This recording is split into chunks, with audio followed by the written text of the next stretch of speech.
Tumakbo sa buong mundo, halika't tingnan paano tumutubo ang pagkain para sa atin lahat. Tumatalon ng kuneho, ang mga kulisapay lumilipad. Mga bukid at sakahan sa liwanag ng umaga.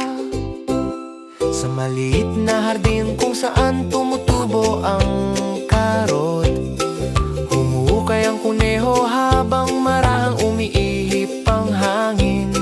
May mahinang uugong sa mga gulay na makukulay. Natututo kung paano sila tumutubo ng tama. Mga alon-along bukirin, napakalawak at taas. Gintong butil sa bawat paligid na makikita.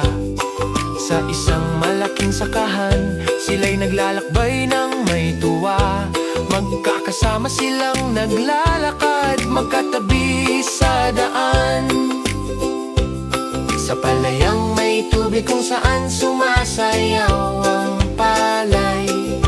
Humahakbang ang kuneho sa putik na daan. Mahinang ugong habang kumikislap ang tubig. Pagkaing tumutubo na dalisay at tunay. Sumunod ang mga punong may matatamis na bunga. Malilim na daan at mabangong samyo. Ang mga prutas ay marahang umiindayog sa hangin. Ngumingiti ang kuneho, napakaraming maibabahagi. Mga bukid na masigla at kumikislap sa liwanag. Prutas at palay sa ilalim ng mainit na araw. Iba't ibang sakahan mula sa malapit at malayo. Pinapakain ng mundo kung ano man sila. Mga hanay ng gulay, ugat sa ilalim. Natututo ng lahat ng paraan kung paano tumubo. Muhuni ang kuneho ng awit ng pagsasaka, habang ang mga kaibigang kulisap ay sumasabay.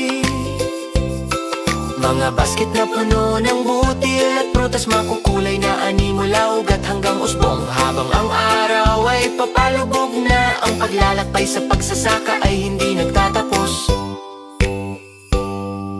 Piliin ang mga tanim, panoorin silang lumago. Sa buong mundo tayo'y maglalakbay. Pagkaing ibinabahagi mula lupa at dagat, inaalagaan para sa lahat na makita.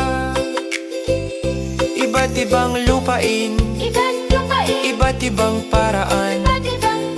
Maaraw na bukid at maulang araw. Magkakasama tayo, kamay sa kamay. Ang mga saka